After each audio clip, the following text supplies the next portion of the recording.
আচ্ছা, এই ভিডিওটি ইনভেস্টিং পারপাসে এবং অবশ্যই লং টার্ম ইনভেস্টরদের জন্য। তো এই ভিডিওতে ৩টি স্টকের পরিচয় করে দেওয়া হবে, যেগুলো কিন্তু মার্কেটে একেবারেই নতুন। এদের আইপিও জাস্ট মার্কেটে এসেছে, মানে ১ মাসও হয়নি, কি তার অল্প কয়েকদিন বেশি হয়েছে। এরা তখন থেকে মার্কেটে রয়েছে। তো এই কোম্পানিগুলো, নতুন কোম্পানিগুলো পরিচয় নিয়ে এই ভিডিওটি। তো এদের যদি আপনি ডেটাগুলো দেখেন, দেখলে লক্ষ্য করবেন যে এদের কিন্তু বিজনেসে গ্রোথ রয়েছে। তো এ ধরনের ছোট কোম্পানিগুলোর মধ্যে যদি বিজনেসে গ্রোথ থাকে এবং সেটা যদি তারা কনসিস্টেন্টলি ধরে রাখে, তবে কিন্তু এ ধরনের কোম্পানি খুব দ্রুত এবং খুব বড় গ্রোথ হয়। এক্ষেত্রে রিটার্নও কিন্তু খুব দ্রুত এবং বড় পাওয়ার সম্ভাবনা থাকে। আর অবশ্যই যেহেতু ছোট ধরনের কোম্পানি, রিস্ক তো বেশি থেকেই যাবে। তো মার্কেটে রিস্ক এবং রিওয়ার্ডটা কিন্তু মুদ্রার এপিড। এখন আপনাকে বড় রিটার্ন, মাল্টিপ্যাকার রিটার্ন পেতে গেলে কিন্তু এ ধরনের একটু রিস্কি স্টকের দিকে ঝুঁকতেই হবে, অবশ্যই রিস্ক ম্যানেজমেন্ট ঠিকঠাক রেখে। তো এই কোম্পানিগুলোর যে ফান্ডামেন্টাল, ফিনান্সিয়াল, বিজনেস সব কিছু নিয়ে একটা ওভারভিউ নিয়ে নেওয়া হবে। এতে এই কোম্পানিগুলো সম্বন্ধে একটা ধারণা আসবে এবং সিদ্ধান্ত নিতে সুবিধা হবে যে এই কোম্পানিগুলোকে লং টার্মের জন্য পোর্টফোলিওতে অ্যাড করা যায় কি না। তো যাই হোক, চলে আসি কোম্পানিগুলো পরিচয়। তো প্রথম যেটা কোম্পানি রয়েছে, জেজি কেমিক্যাল লিমিটেড। তো এটা কেমিক্যাল সেক্টরেই কাজ করে, বুঝতে পারছেন নামটা দেখে। তো 2001 সাল থেকে এরা ব্যবসা করছে। তো এই কোম্পানি কিন্তু মাইক্রোক্যাপ ধরনের কোম্পানি, কিন্তু এরা যে প্রোডাক্টটা তৈরি করে, মানে জিঙ্ক অক্সাইড তৈরির ক্ষেত্রে কিন্তু ভারতের লিডিং প্লেয়ার। এবং শুধু ভারতে না, গ্লোবালি টপ 10 প্লেয়ারের মধ্যে রয়েছে এই জিঙ্ক অক্সাইড তৈরির ক্ষেত্রে।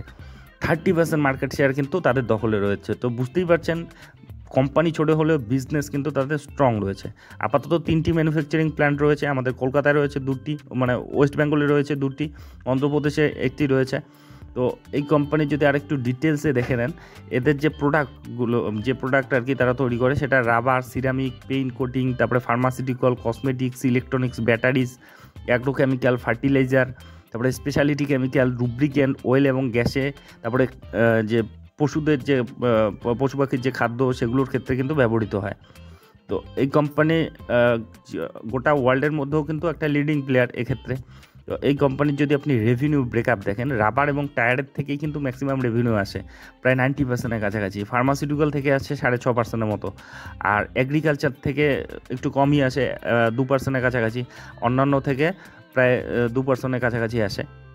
আর এক্সপোর্ট থেকে, মানে এক্সপোর্ট করে প্রায় 9.5%-এর মতো কিন্তু রেভিনিউ এক্সপোর্ট আসে। আর ম্যাক্সিমামটা যে সাউথ ইস্ট এশিয়া রয়েছে, সার্ক আর কি, তাদের মধ্যেই কিন্তু এক্সপোর্টটা তাদের বেশি রয়েছে। ক্লায়েন্ট যদি দেখেন, 250-টির উপর কাস্টমার রয়েছে এবং বেশিরভাগই কিন্তু, মানে তাদের ক্লায়েন্ট রিটেনশন যদি দেখেন, মানে রিপিটেটিভ ক্লায়েন্ট প্রায় 90%-এর মতো। এটা কিন্তু ভীষণ পজিটিভ দিক একটা কোম্পানির ক্ষেত্রে। তো বুঝতে পারছেন, কোম্পানি ছোট হলেও ওদের বিজনেস নেটওয়ার্ক, বিজনেস যে মডেল, সেটা কিন্তু শক্তিশালী রয়েছে। তো এখন দেখে নিই এই কোম্পানি কত দামে রয়েছে। তো আপনি যদি দেখেন, বর্তমানে যে 220 টাকায় চলছে, আর যখন থেকে নেমেছে তখন থেকে 19%-এর মতো রিটার্ন দিয়েছে। তো যেটুকু ডেটা অ্যাভেলেবেল রয়েছে সেটাও দেখে নিই। তো এর যদি ফান্ডামেন্টাল প্যারামিটারগুলো দেখেন, 867 কোটি মাত্র এর যে মার্কেট ক্যাপিটাল, কত ছোট কোম্পানি। প্রাইস আর্নিং রেশিওটা কিন্তু খুব সুন্দর রয়েছে, 16 মাত্র রয়েছে। রিটার্ন অন ইকুইটি 30%-এর আশেপাশে। বুক ভ্যালু 10 রয়েছে, ডিভিডেন্ড আপাতত দিচ্ছে না। তো এই কোম্পানির যদি আপনি যেটুকু ডেটা অ্যাভেলেবেল রয়েছে দেখুন, প্রফিট এবং লসের হিসাব দেখেন, সেলস যদি দেখেন, 2020-তে ছিল 398 কোটি, সেটা 2021-এ বেড়ে হলো 434 কোটি, তারপরে 2022-এ বেড়ে হলো 611 কোটি, আর 2023-এ 782 কোটি। মানে কনসিস্টেন্টলি কিন্তু তারা তাদের ব্যবসা কিন্তু বাড়াচ্ছে, সেলস বাড়াচ্ছে। আপনি প্রফিটেবিলিটি দেখুন, 14 কোটি ছিল 2020-তে, তারপরে সেটা 29 কোটি হলো, 29 থেকে 43 কোটি হলো 2022-এ, 2022 থেকে 2023-এ দেখুন 57 কোটি। মানে সেলস এবং প্রফিটেবিলিটির গ্রোথ দেখলেই বোঝা যাচ্ছে তারা খুব দ্রুত কিন্তু তাদের বিজনেস বাড়াচ্ছে।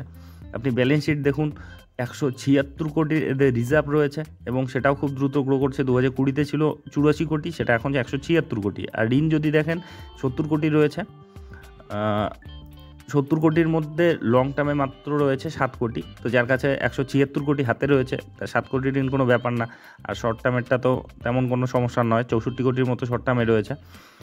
এবার যদি আপনি শেয়ার হোল্ডিং প্যাটার্নটা দেখেন, প্রায় 71%-এর কাছাকাছি প্রমোটার রয়েছে, ম্যাক্সিমাম যতটা থাকা যায়।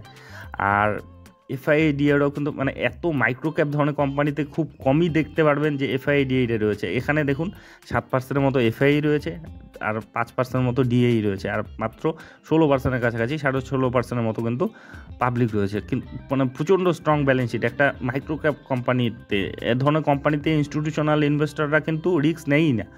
তো এক্ষেত্রে ভীষণ পজিটিভ রয়েছে শেয়ার হোল্ডিং প্যাটার্ন, তাদের যে ব্যালেন্স শিট স্ট্রং রয়েছে, তাদের যে সেলস প্রফিটেবিলিটিতে গ্রোথ রয়েছে। তো এই কোম্পানিটিকে কিন্তু আপনারা স্টাডি করতে পারেন একটা মাইক্রো ক্যাপ কোম্পানি হিসাবে। এরপরের যেটা স্টক রয়েছে সেটা হচ্ছে আরকে সোয়ামি লিমিটেড। এটাও মার্কেটে খুব মানে বেশি দিন হলো না মার্কেটে আর কি, একেবারে দেখতে গেলে মার্চ মাসেই নেমেছে, মানে আগের মাসেই। এটা এপ্রিল চলছে, 1 মাসও হয়নি বলতে গেলে। তো এই কোম্পানির যদি আপনি বিজনেস দেখেন, এরা 1973 সাল থেকে ব্যবসা করছে এবং এদের যে মার্কেটিংয়ের বিজনেস করে আর কি, integrated marketing, communication, customer data analysis, ফুল সার্ভিস মার্কেট রিসার্চ, তারপরে সিন্ডিকেটেড স্টাডিজ, সেগুলো নিয়ে কাজ করে।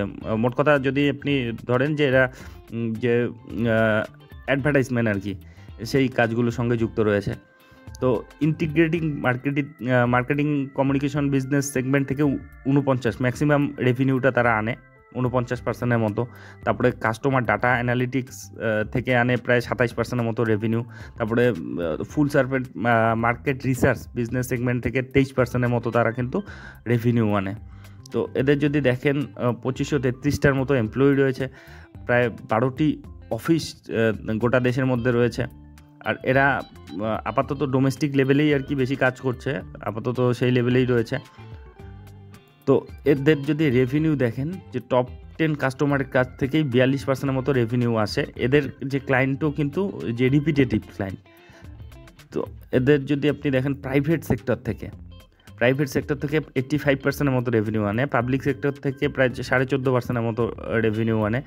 এদের বিজনেসটা যদি দেখুন আর ডিটেলস, এদের ক্লায়েন্ট বেস যদি দেখেন, ক্লায়েন্টও কিন্তু খুব শক্তিশালী ক্লায়েন্ট বেস রয়েছে। দেখুন এনটিপিসির মতো ক্লায়েন্ট রয়েছে, তারপরে মুদ্রা, ওএনজিসি, তারপরে আপনার হকিন্স, তারপরে P C Chandra jewellers, Neelkamal, Larsen and Toubro, LIC মতো বড় বড় ক্লায়েন্ট রয়েছে। তারপরে HP, Pfizer, Bank of India, Himalaya, তারপরে গেইল ইন্ডিয়া, তারপরে হ্যাভেলস, ইন্ডাসইন্ড ব্যাঙ্ক, তারপরে আপনার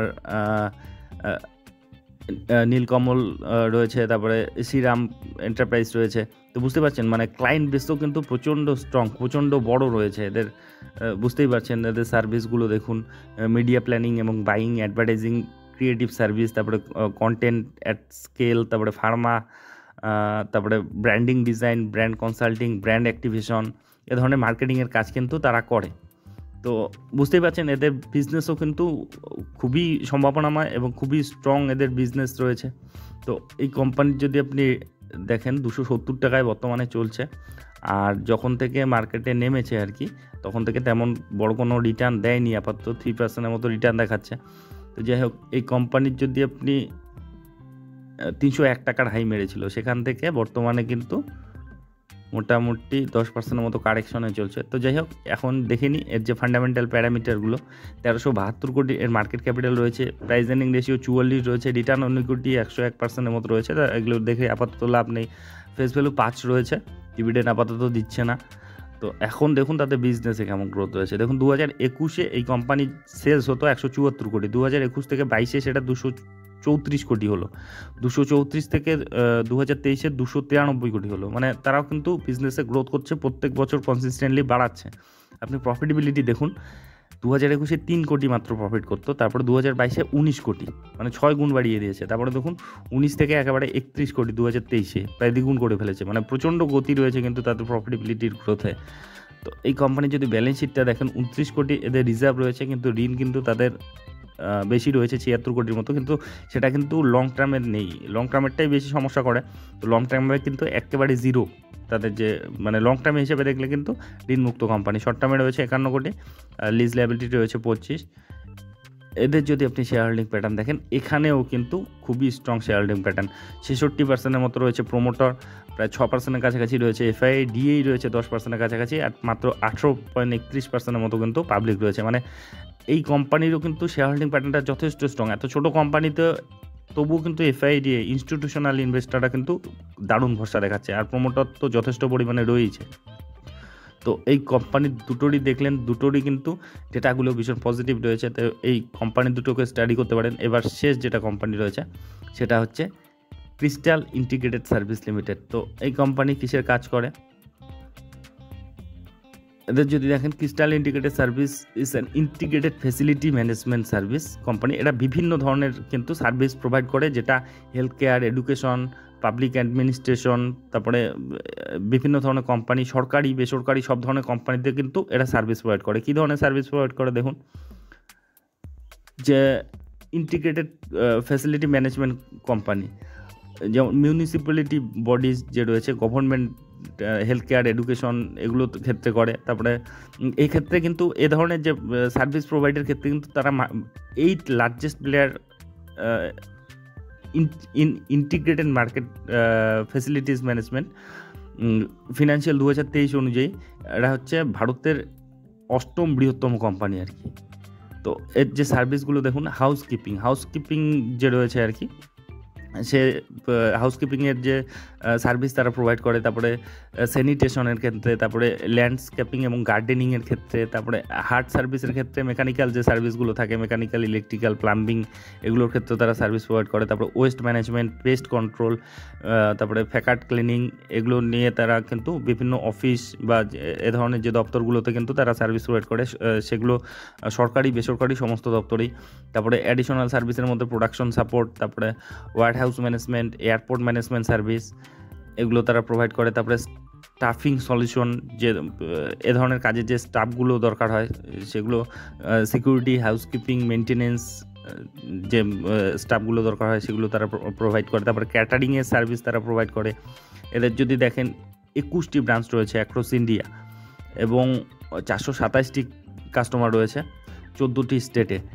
এদের যদি দেখেন, ম্যাক্সিমাম তাদের রেভিনিউ আসে মহারাষ্ট্র, তামিলনাড়ু থেকেই আর কি আসে। 43% আসে মহারাষ্ট্র থেকে, তামিলনাড়ু থেকে 37%-এর মতো আসে, অন্যান্য থেকে প্রায় 19%-এর মতো আসে। ক্লায়েন্ট যদি দেখেন, ক্লায়েন্ট প্রায় কোম্পানি প্রায় 31,881 তাদের ম্যান পাওয়ার রয়েছে, মানে তারা যে সার্ভিস প্রোভাইড করে আর কি, লোক তাদের কাছে রয়েছে। তারপরে এরা আপাতত আর কি 134টি হসপিটালে, 224টি স্কুলে, 2টো এয়ারপোর্টে, 2টো রেলওয়ে স্টেশনে, 10টা মেট্রো স্টেশনে কিন্তু তারা তাদের সার্ভিস কিন্তু প্রোভাইড করেছে। তো এদের যদি রেভিনিউ দেখেন, হেলথ কেয়ার সেক্টর থেকে 37%-এর মতো রেভিনিউ আসে, এডুকেশন থেকে 20%-এর মতো, এয়ারপোর্ট, রেলওয়ে, মেট্রো থেকে 7%-এর মতো, এবং অন্যান্য থেকে 35%-এর মতো কিন্তু রেভিনিউ তারা আনে। আর বেশিরভাগ যে ম্যানেজমেন্ট সার্ভিসের ক্ষেত্রে কিন্তু তাদের সবচেয়ে বড় রেভিনিউটা আসে 60%-এর মতো। তো বুঝতেই পারছেন এদের ব্যবসাটা আর কি, কী ধরনের ব্যবসা করে। তো এই কোম্পানির এখন দেখুন এটা কত টাকায় চলছে, 798 টাকায় বর্তমানে চলছে। তো যখন থেকে মার্কেটে নেমেছে 12%-এর কাছাকাছি একটা রিটার্ন দিয়েছে। এখন যেটা হাই মেরেছিল আর কি, 1000 টাকার উপরে গিয়েছিল, সেখান থেকে কিন্তু একটা কারেকশন চলছে প্রায় 20%-এর কাছাকাছি।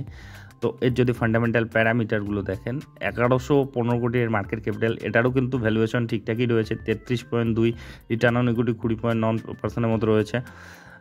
ফেস ভ্যালু 10 রয়েছে, ডিভিডেন্ড আপাতত দিচ্ছে না। এখন এদের বিজনেসটা দেখুন, 2018-তে এদের সেলস হতো 320 কোটি, সেটা পরে 2019-এ বেলে 371 কোটি, তারপরে 2020-তে 456, 2021-এ 506, তারপরে 2022-এ 535, এবারে 682।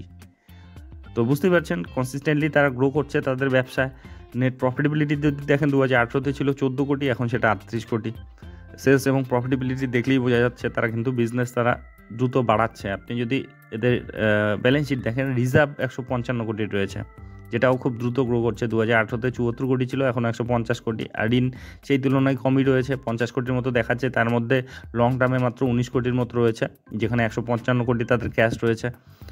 আচ্ছা, এখন দেখুন এই কোম্পানির যে শেয়ার হোল্ডিং প্যাটার্নটা দেখুন, এখানেও কিন্তু শেয়ার হোল্ডিং প্যাটার্ন স্ট্রং রয়েছে।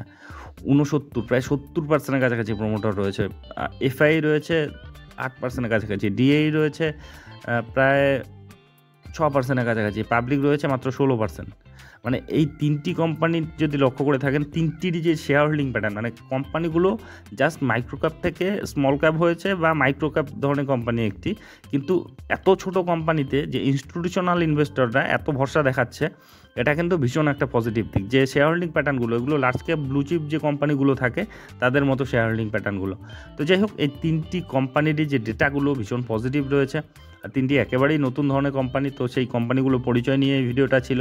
তো এই ধরনের ভিডিও যদি আপনাদের উপকারে লেগে থাকে তবে অবশ্যই চ্যানেলটি সাবস্ক্রাইব করে রাখবেন। আর একটা বিষয় অবশ্যই, এগুলো কিন্তু কোনো ধরনের রিকমেন্ডেশন নয়, এগুলো ইন্ডিভিজুয়ালি কভার করা হচ্ছে, প্রশংসা করা হচ্ছে, তাই বলে এগুলোকে রিকমেন্ডেশন হিসেবে নেবেন না। কারণ শেয়ার বাজারে আমি কোনো বিশেষজ্ঞ নই, কিংবা সেবি রেজিস্টার্ড অ্যানালিস্টও নই। আমি যে দেখছি, শিখছি, অনুভব করছি, সেগুলো আপনাদের সঙ্গে শেয়ার করছি। আর আপনারা এই কোম্পানিগুলো সম্বন্ধে আপনাদের মতামত কি অবশ্যই কমেন্ট বক্সে লিখে জানাবেন। আর আপনি যখন ইনভেস্টমেন্ট করতে যাবেন আরও ডিপলি অ্যানালাইসিস করবেন, আপনার যে ফিনান্সিয়াল অ্যাডভাইজার রয়েছে তাদের উপদেশ নেবেন।